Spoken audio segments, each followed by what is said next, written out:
into the AV blocks, here is normal. You have a P wave, a QRS complex, and a T wave.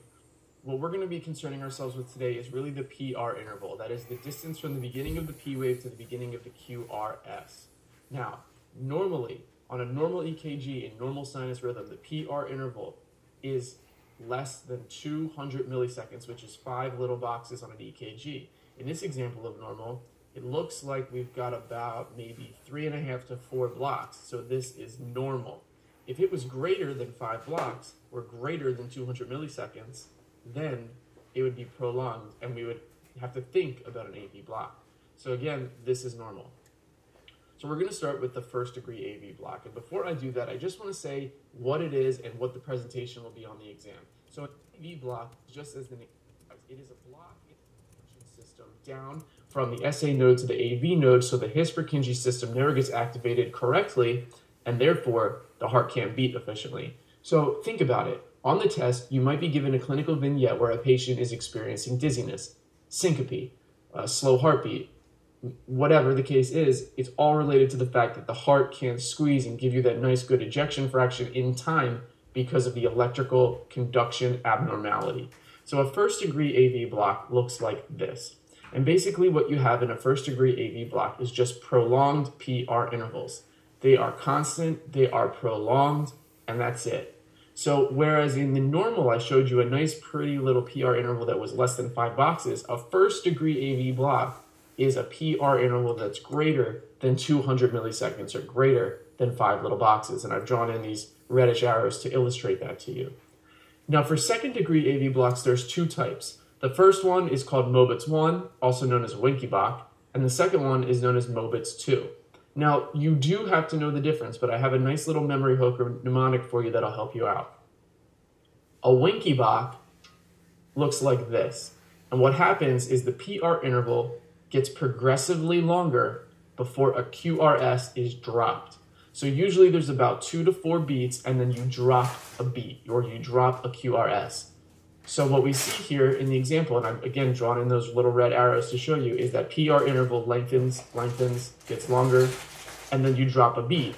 Because the conduction abnormality, you conduct, the heart's trying to squeeze and the signal goes through delayed. Heart tries to squeeze, the signal goes through even more delayed. Same thing happens, and then the signal never makes it down to the His-Purkinje system, and you never get that QRS, which represents ventricular depolarization. So the way that you remember this is longer drop, that is a Wenckebach. Longer drop, that is a Wenckebach. Okay? So what you're looking for in Wenckebach, again, the PR intervals are still greater than 200 milliseconds because they're prolonged, but you're getting PR intervals that are progressively elongated before a beat is dropped. That is Wenckebach. Another way to remember this is some people say Wenckebach gives you warning. Just think of those W's. Wenckebach gives you warning. The PR intervals are gradually lengthening and they're warning you, yo man, I'm about to drop a beat. Check out my EKG. That's Wenckebach. That's also known as Mobitz type 1. Now Mobitz type 2 is a little bit different. In a Mobitz type 2, the PR interval is lengthened. It stays lengthened. It's not getting progressively longer. They stay elongated, but then a beat is dropped. So the way that you can think of a Mobitz type 2, it's almost like a first degree AV block that has a dropped beat in it, because the PR interval is still greater than 200 milliseconds and it's still constant, but somewhere downstream you drop a beat. Now look in the example here. That green down arrow shows you where a QRS complex should be, but the beat is dropped. Meanwhile, the PR interval is still lengthened, as you can see by the green little ticks. That's a Mobitz type 2. So again, Wenckebach gives you warning. Longer drop, that is a Wenckebach. Mobitz type 2 is just a prolonged PR interval that drops a beat. You need to know the differences, but these are just 2 subtypes of a second degree AV block. Now the last one we need to talk about is a third degree AV block, and I've dedicated an entire slide to it because it's really important that you be able to pick this out, because this is probably the highest yield in my opinion.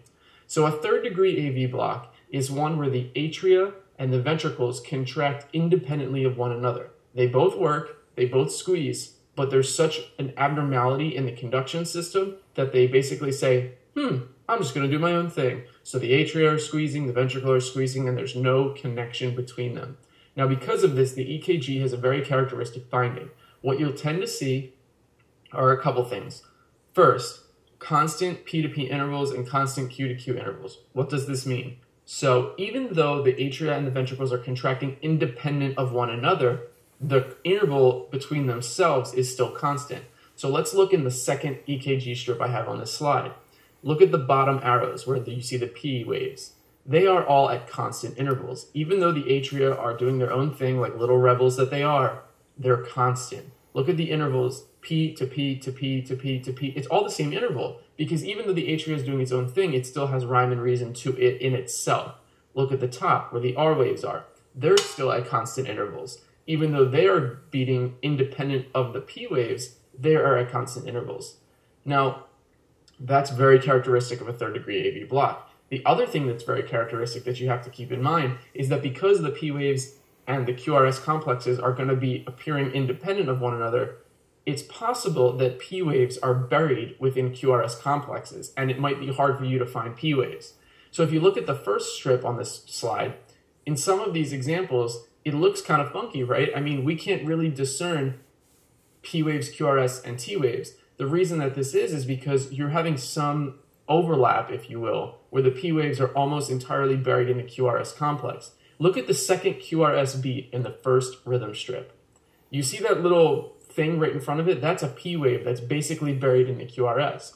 Now this is kind of easy to spot because I pointed it out to you, but on the test, it's possible that you're given a rhythm strip. They're going to be bradycardic, again, because it's an AV block. The patient's going to have dizziness, maybe they fainted, whatever. And then they show you this weird strip and you're like, I don't know what this is because I don't see P waves. These are really big, long QRS complexes. What the hell am I looking at?